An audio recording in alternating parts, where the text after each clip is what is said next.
Welcome to Long Lost Friends. I'm Elizabeth Eve King. And I'm Andrea Goyan. So Elizabeth and I used to do improv comedy together back when we were 19, and we did it in bars. And as she recently said, we'd never got arrested and the bars never got in trouble, but then we lost touch with one another. Years later, we discovered one another and found out we're both painters, Performers, Pilates teachers, animal lovers. naturalists. Elizabeth, I am not a naturalist.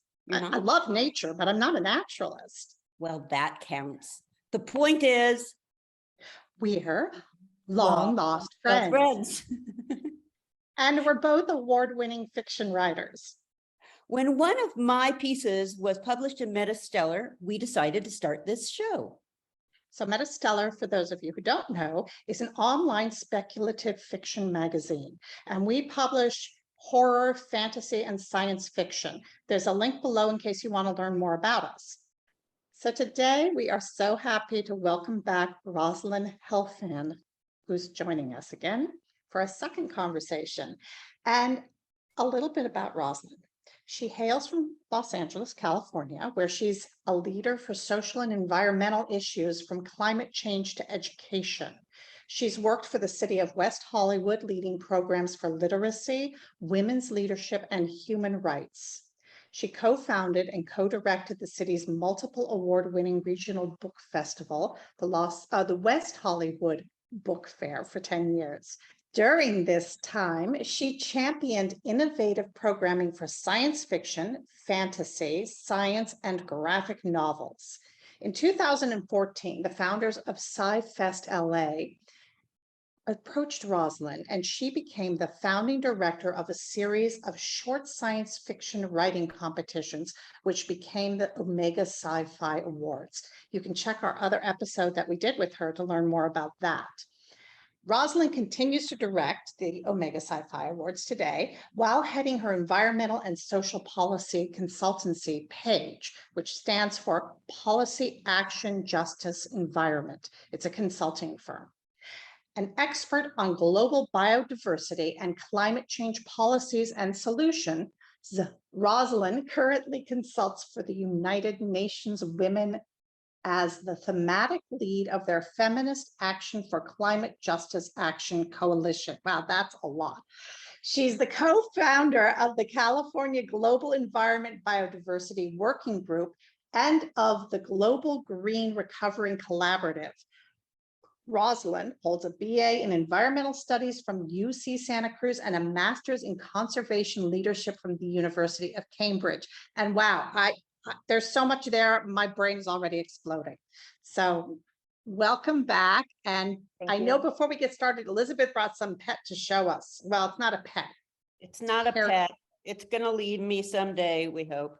It's a little coot. This is a coot. And if anybody, probably everybody knows big coots, you've seen them with, black with the face shield and stuff. But this is a baby. It looks so different. Its feet are are bigger than it is, if you can see. And it's pretty cute. Yes, so that's my little coot. So the coot doesn't have webbed feet?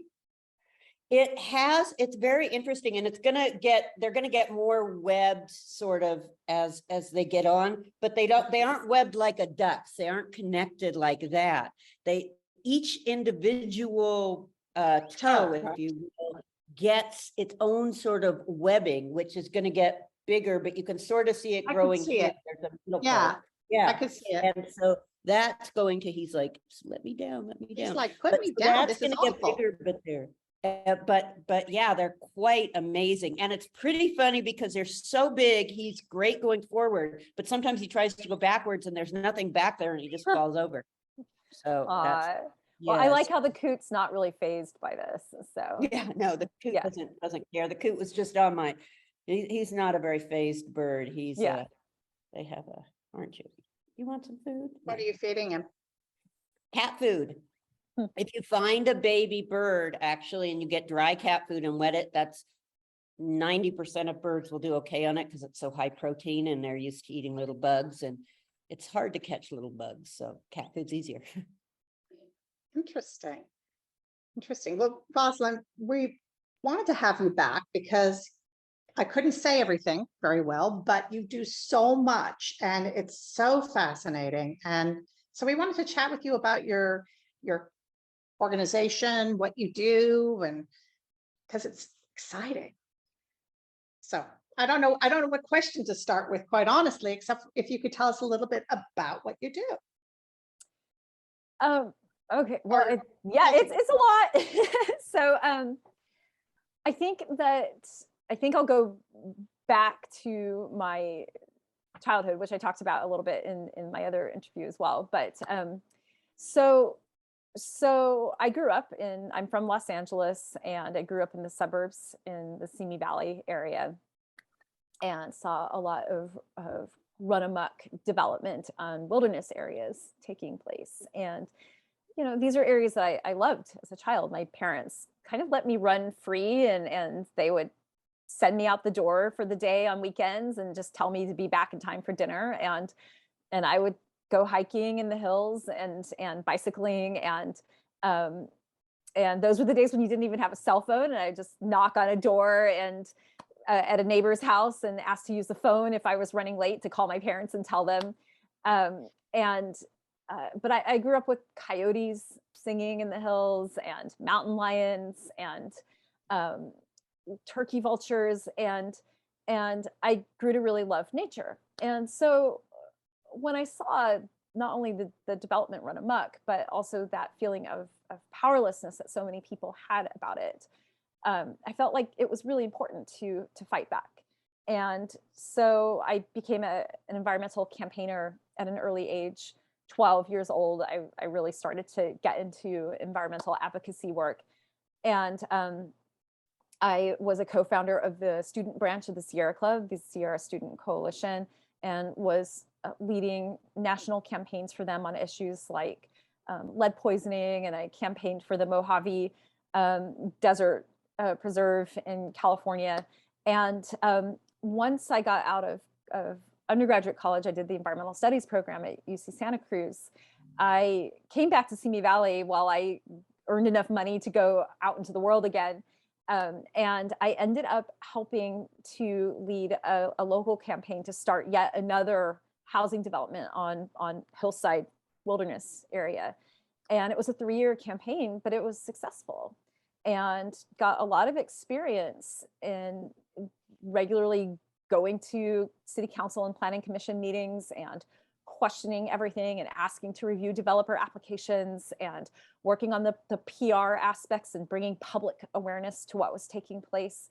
And we were able to delay the development enough that we simultaneously submitted an application with the state of California for funding to buy the land. And we got funding, and the Santa Monica Mountains Conservancy agreed to become the managers of the land. And this land that would have had yet another really dense housing development is now a wilderness park. Wow. And that's a success story. And I think that that's from my, I was pretty young, it's my very early 20s. And I think that kind of success informed the rest of my work today, because I saw that if you put the work into it, you can succeed, and that there are tools, there are ways to organize people, there are ways to use the legal system and the policy system to push back, and you can succeed, because we were told every step of the way, for just this one little example, that you would not win, that nobody ever successfully said no to the planning commission on something that they wanted to pass, but we did. Wow. And so I also found that, I guess, that early lesson was that when people say something like this can't be done, that's not true, that you just have to find the right way to solve it. It also, I think, really informed my philosophy today that green solutions are the best solutions. So, there's a lot of very kind of technological solutions out there right now, a lot of them being promoted by oil companies as climate change solutions, such as carbon capture technology. But at the end of the day, those solutions are not better than not developing your land. They're not better than restoring wilderness and restoring wetlands. They're not better than taking care of your urban forests in urban areas. The green solutions should come first. And that really carried me forward. And I spent a lot of time very engaged after college, though, and after this story that I told you about the development, very involved in different fields. I was involved in women's equality work and leadership work. I was involved in human rights work and literacy and education, working on book festivals and arts and culture in Los Angeles. But the common thread through all of that was that I really tried to make sure that environmental discussions and issues and awareness building was a part of each of these programs at every opportunity. But there came a time where I realized that I just needed to just go completely, much more heavily back into my work in environment. And that I felt that I needed to focus on this because the situation has become very, very dire for our planet. And it's local. Not being able to breathe in Southern California because of the increasingly bad wildfires, for example, that's unacceptable. It's just totally unacceptable to me. And so I felt like it would be great to kind of relaunch this aspect of my work. And I went back to do a master's at the University of Cambridge for a conservation leadership program, which is more of a think tank than a program. It is a master's program, but you're really embedded with world leading environmental organizations like the IUCN for a year. And you're with a small group of other students who have experience as well, working on issues, who come from all over the world. And together with this global group, you workshop solutions for a year. And it's very leadership focused. And it was just an incredible experience. And coming out of that, I decided to launch an independent consultancy because I wanted this opportunity to start to find the organizations and the people that are doing the most innovative work, to find the exact causes that I want to work on, and bring these causes and bring these people together, and really have a focus on collaboration and building coalitions and justice and equity as core issues for how we address environmental problems. And so I founded Page Consulting, and I'm leading several projects right now. But I feel like I should stop before I tell you about those projects because I've been talking for a long time. Oh no, I mean, you're such an inspiration. You're so inspiring to listen to you. So I'm going to, for a moment, bring it back just to writing, since we are a writing organization here. So how do you feel that the sort of the cross dimension, what's the word I'm looking for? The cross fertilization, we'll use that, of art and science and what you're doing, and how do you see them connect? Well, I think they're completely connected. And I think one of the biggest mistakes that today is that we aren't doing more to connect them. I think that, people working at the forefront of the climate crisis, for example, the scientists and the global governance organizations, I think right now, art isn't as an add-on. It's something that they embrace and they recognize that art is important, but I think they don't necessarily see it as integral to solving the problems. It's more something to help you illustrate the problems or maybe spark a conversation. I think it has to be more than that. And a really great example of that is, so when I was at Cambridge, there was a woman who's a leading interactive theater experience designer. And she was leading a series of workshops to help people build their future city and what ideally it would look like. So instead of just saying what the problems are, she was working with groups to imagine what their future should look like.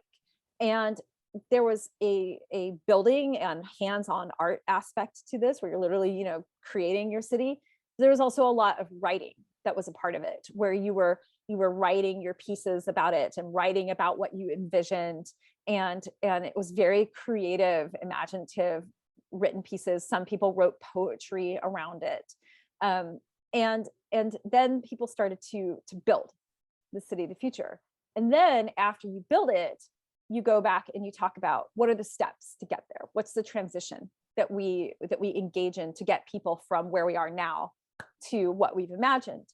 But the power of the written arts and the visual arts is that it helps us to be part of the solution, and that we get to be part of envisioning the solution and imagining it.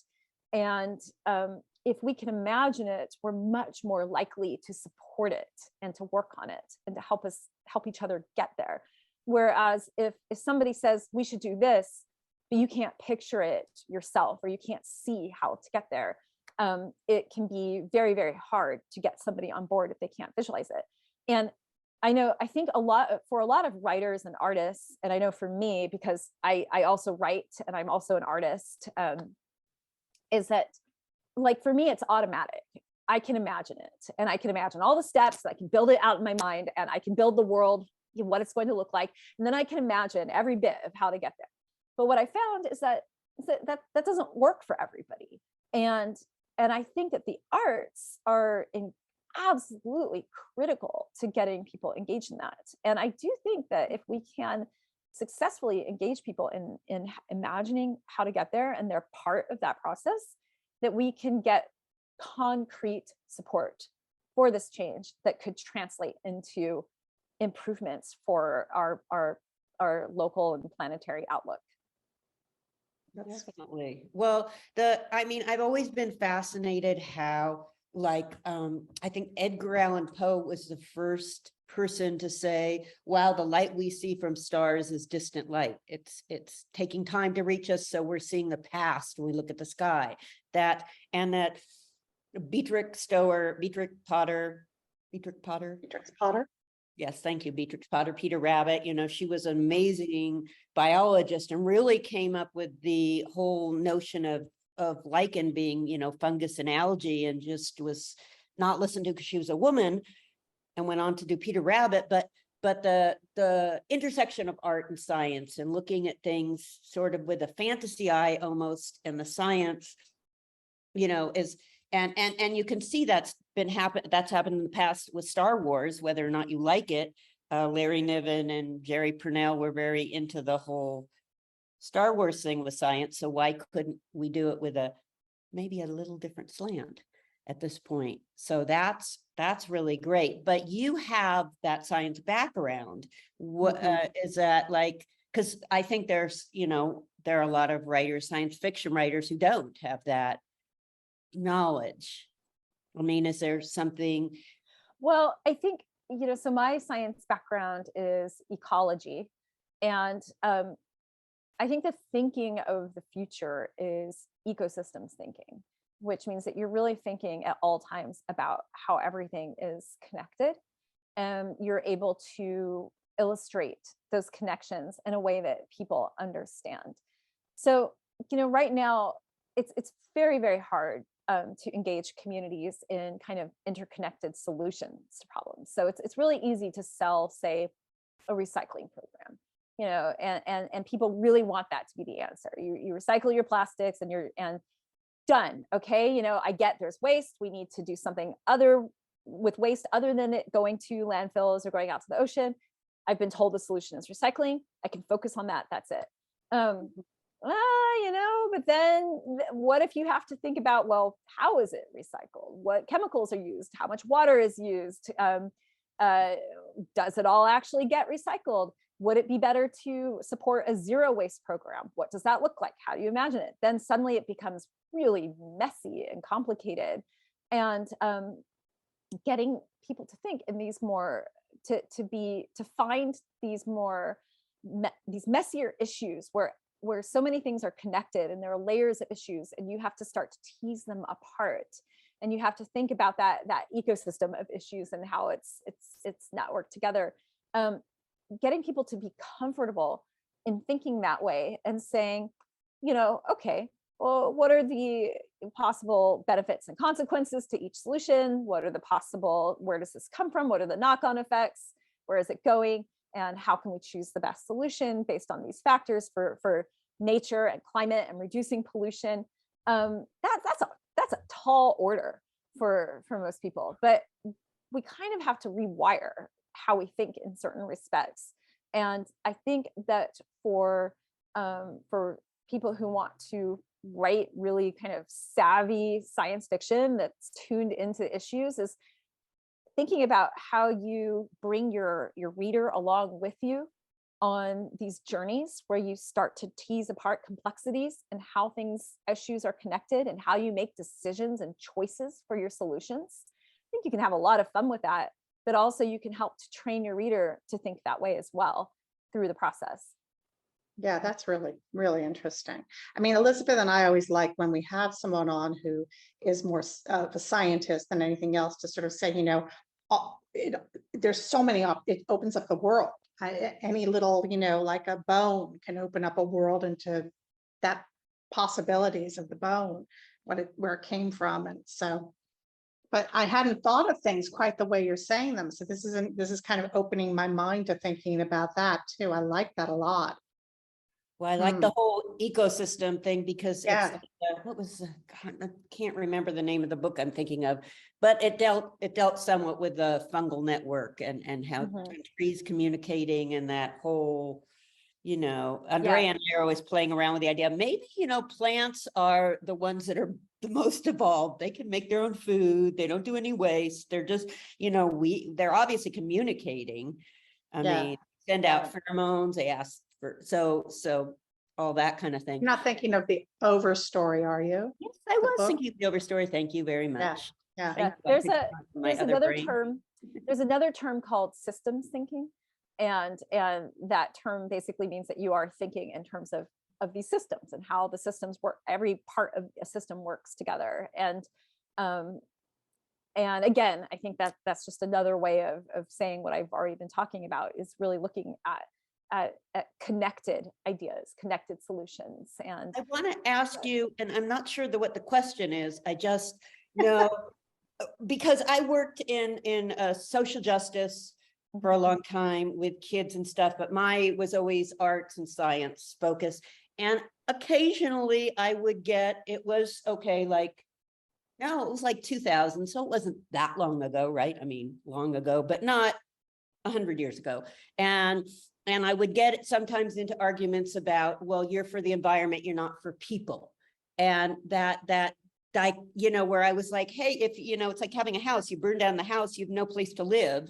yeah, No, you can't be for people and not be for there's not this, but I would get this fight. I think maybe there's more realization, but you also deal with women in the UN, and so I wanted to ask you that how integrating, and do you run into this at all and talk about all that stuff? Yeah.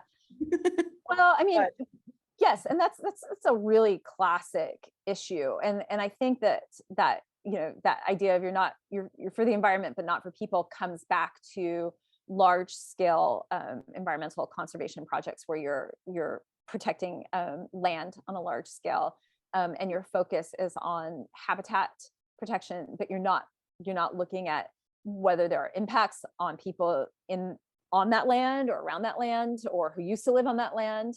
It could be indigenous peoples, for example, or it could be ranchers who are angry at losing land, or whether it means that all of your environmental work is exclusionary to the issues that people in urban areas deal with. So, you know, if you're dealing with air pollution and lead pollution and structural inequalities in urban areas and historic inequalities, that you're not focused on that and you're focused on big habitat conservation.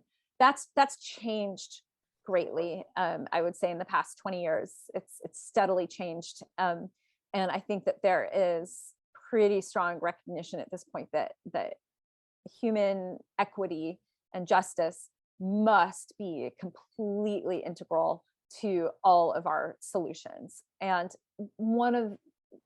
part of that means is that you have to really think about this idea of a just transition, which is if you make a change that's going to benefit the environment, then you have to make sure that people don't become economically disadvantaged, or that people who are already economically disadvantaged aren't hurt by the changes that you're making financially.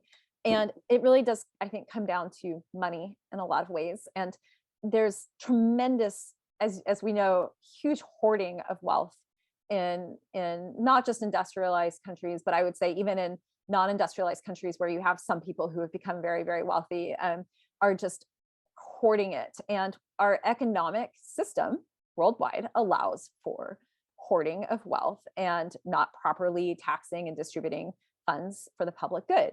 And arguably, the public good is having a healthy ecosystem and a stable climate, because you don't have a healthy ecosystem and a stable climate, you don't have food supplies, you don't have water, you have weather fluctuations that are harming everybody. So for example, in cities, the heat increases are making it incredibly hard for children to learn who don't have access to a lot of air conditioning in their schools, for example. So it's increasing inequities that are already there, and the disasters that are mounting up, the extreme weather disasters are destabilizing societies everywhere, and sooner or later it's going to impact every single one of us. So the wealthy amongst us are able to be buffered right now, but that's very, very, very temporary. You know, Venice Beach, which is very, very wealthy, is you can kiss it goodbye because it's going to flood. Probably, again, the impacts of climate change are exponential, they're not incremental, which means that it's not going to be 30 years from now that it floods, but as the heat rises faster, it could be quite soon, and a lot of places will become uninhabitable. And so I think that we really have to ask everybody to think in terms of the fact that protecting biodiversity and natural solutions to climate change, as well as needed engineering solutions, like for really efficient solar panels, for example, that are accessible to everybody and not just kind of owned by very large private companies, which is already a problem that we're seeing, is we need to democratize energy. But these kinds of solutions are really critical for everybody, but they need to be accessible, they need to be affordable, and we have to have good transitions. And we really have to address the inequality between the global north and the global south, and the fact that we are still dealing with the impacts of colonialism and inequity. And as long as we have growing poverty, we're going to have social unrest, which is going to make it very hard to deal with our environmental issues. Wow. So again, I mean, not only are we talking just our lives, because again, I'm always the one to try to bring it back to fiction too. But I mean, it's just, there's so much here to work with as an artist or a writer, just source material to dig into and find stuff to talk about. I mean, really, it's about finding other ways to reach other people with different people who aren't reachable with some of what you're saying, maybe, you know, aren't listening, find ways to reach out, I think. Well, yeah, and I do like the idea, I guess, of solar punk, you know, a fiction that provides some solutions, some, not just boy are we a mess, because that's, you know, it's harder. I don't know, for me at least, it's very, I can't read dystopian. I don't think I could read The Handmaid's Tale now. No. It's a great book, thank you very much. I preferred it when it was fiction, but you know, I don't, you know, it's that hope is something that's pretty desperately needed too. And how does that, tell us a little bit about your work in the UN with women, because it's kind of a, yeah, I think, but yeah. So I'm a consultant for the UN Women. So UN Women is the gender equality entity of the United Nations. And so the United Nations is essentially kind of divided into multiple entities that deal with different types of issues. UN Women deals with gender equality. And UN Women started this project last summer, actually. We're at about the 1-year anniversary, called Generation Equality. And they had 2 forums where they brought countries that are involved with the Commission on the Status of Women and many, many different organizations from across lots of sectors, from civil society to the private sector and philanthropy and youth groups. and indigenous groups, and they brought them all together for 2 conversations. And one was in Mexico in the spring last year, in Mexico City, and the other one was in Paris in the summer last year. They called it the Paris Forum. And everybody agreed in Paris that they would launch 6 action coalitions to advance the work of generation equality. And they gave them 6 different themes with the idea that these action coalitions would work together, and that all these organizations would join the action coalitions, and that organizations could keep joining the action coalitions. And the idea was that it would be a 5-year plan from 2021 to 2026.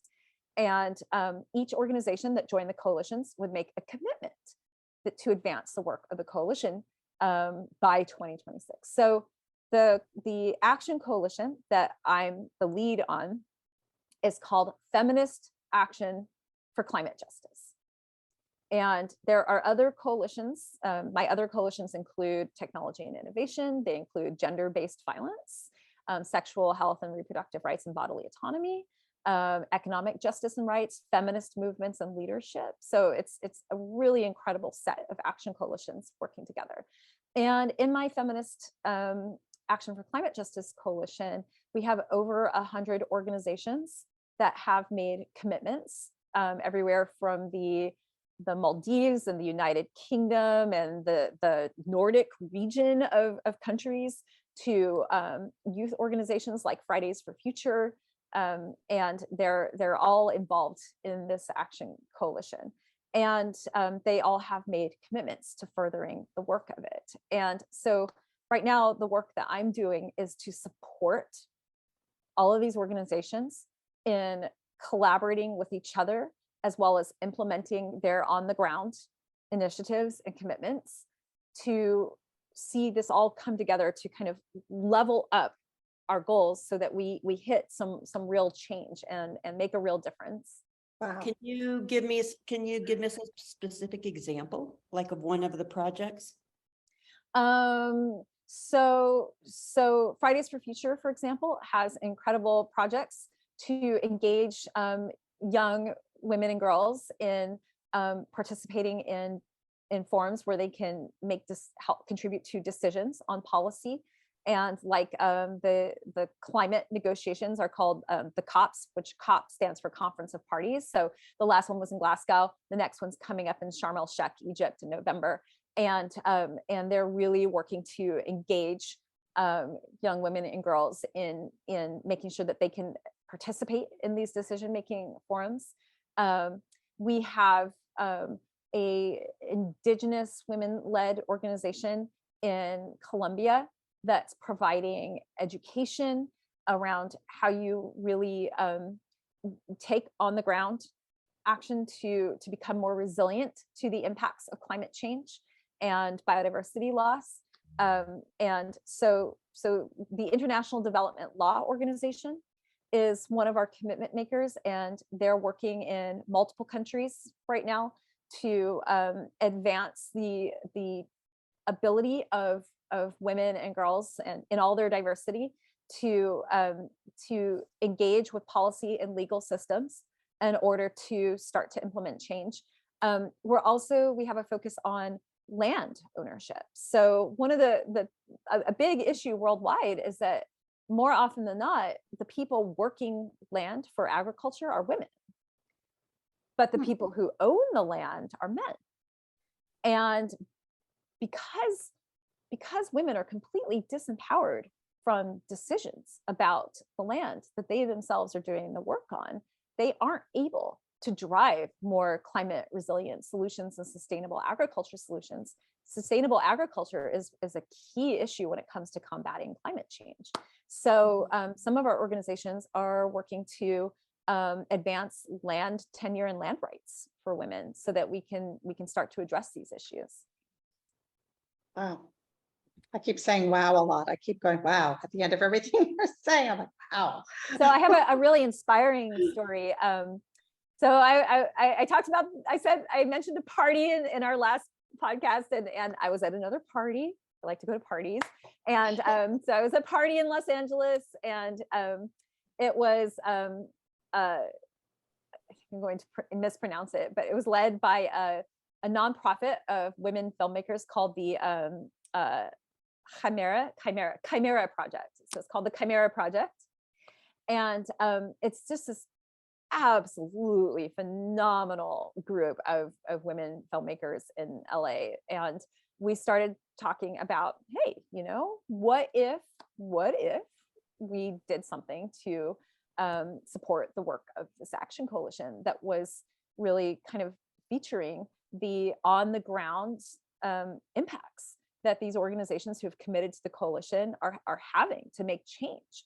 And so right now we're exploring with them this option of them getting involved and becoming storytellers of, nothing's done. We're just in the discussion phase, but it's just really cool to see these conversations begin about how can we make the connections and how can we highlight the stories of the change that's happening? Because every time somebody says, well, I don't think anything can be done, well, I can point you to literally hundreds of organizations that are actually doing stuff every day to make change.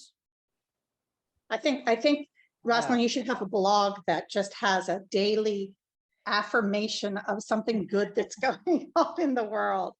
Because you have so much that, I mean, Elizabeth and I, when we talked to you last time, we were like, oh, it can be so hard and so depressing. And you're like, no, there's good. And it's so inspiring. Yeah, definitely. It's really, it can be, especially lately, it's easy to sink into despair. And A rough few years. yeah, you don't seem to have that at all. I'm like, wow. No, because, and I'm going to go back to this idea of imagination. If you can imagine the solutions, you can do it. You can implement it. And it's really about being able to imagine how you get there. And that's why storytellers are absolutely critical too. And you know, there are global UN science forums right now that are specifically looking at the importance of narrative to advancing transformative change for humanity's future. And so narrative is being discussed at the highest levels right now. And I think there are going to be so many opportunities going forward for storytellers to really contribute to helping people, humanity, to get to the place where we can really embrace a pathway to change. Wow. Well, thank you.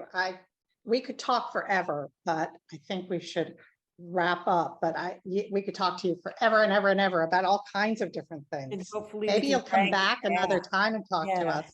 Please. We could talk about birds next time. I love talking about birds. Okay, so maybe we'll do a bird thing, Elizabeth. I'm a bird that would be great. I know you're into corvids, and I have magpies, especially now, a lot of magpies that are just, they're so fun. They're so clever and interesting. And, you know, I have magpies coming to my door actually. And like, they'll come to the door and scream at me, and I open it and they come into the house. But that's because you're mama magpie to them. So I love how confident they are. They are, corvids in general tend to just be so totally confident, and I love their personalities. Yeah, they're really, really fun. So thank you so much.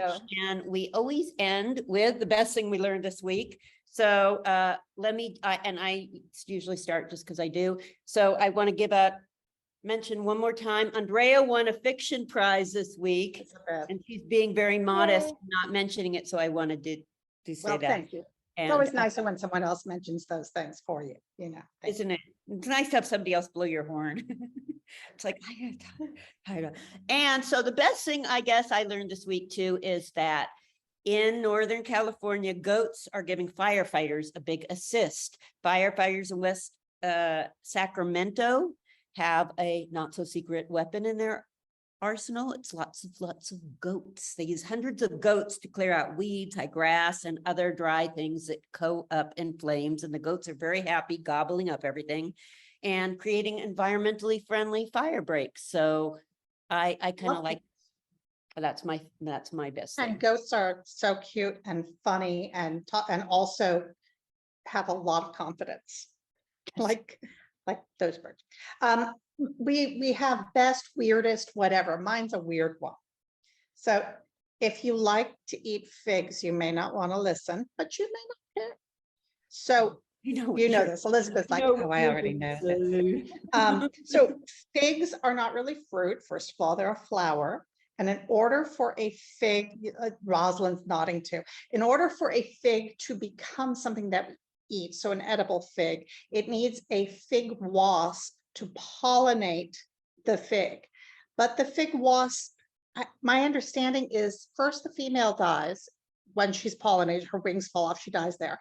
And then when the babies come out, I think the male, I was a little confused by the description I read, but wasps die to make figs.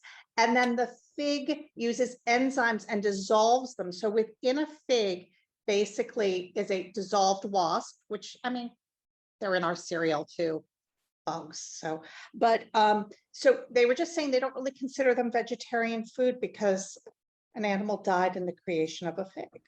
Well, I don't know. That's a bit much for me. I would still call them vegetarian. I mean, I guess if you're eating, interesting. Maybe though. If you're vegan, eating I don't dead know. animals, is that vegetarian? I don't They're know. probably not parve then. I mean, you probably couldn't eat them if you were being kosher Or a Jane. during Passover or whatever. But anyway, just thought I'd share. Well, I think that's a great opportunity, a great illustration of. So I used to teach students classes about biodiversity, and I would always start off each class with asking students, or each new class, what animal or insect do you hate? Not what do you love, but what do you hate? And sometimes they might list something like a wasp, right? And oh, wasps are the worst. I just want to kill them all. You know, they're out to sting you. They get on your whatever. They build their nests outside your house, and you're worried about them. But if you like figs, you need wasps to have figs. And so it's not necessarily about what you like. It's about having a healthy ecosystem. Right. Good. Yes. Yeah. All right. So I will contribute that I was reading up about mourning doves this week, and I was looking at how do mourning doves make their call. So they make this call that kind of sounds like woo, woo, Yeah. right? Okay. So what they do is they kind of open their beak, they take a little breath, and then they close their beak, and then they expand their throats to make the sound and blow out the air through their nostrils, but they don't open their mouth to make the call. And so it's this really cool. And the other thing that I learned about that call is that, you know, they're called mourning doves because it sounds sad and everything, but actually it's a territorial call. So when you hear that really lovely sound, they're actually saying, this is mine, it's all mine, it's my territory. And I thought that was hilarious. Yeah. Now, I have a question. Maybe one of the two of you know for sure, because I wrote something once that had mourning doves, and you know how when they fly, they make the sound, but that's their wings, was my understanding. It had nothing to do with. They're fascinating. It's their wings. Yeah, they're really in, and also, which I don't know, but doves and pigeons and parrots feed their babies what's called pigeon milk. It's not really milk, of course, but it's kind of interesting that I always thought. Is and you it have to basically pre-digested stuff, or is it actually something different? It's different. It's a sloughing off of their stomach lining, actually. It's not Wow. digested stuff. Yeah, it's not like the regurgitated. It's actually their stomach lining. Very appetizing. Yeah. That no one's going to eat that or figs or anything. So come to Long Lost Friends and go on a diet. Go on a diet. Actually, I have one more good thing. Well, I don't know if I was just reading a lot about gut bacteria and its importance in not just our health physically, but our health mentally, and how much gut bacteria can influence your mental state.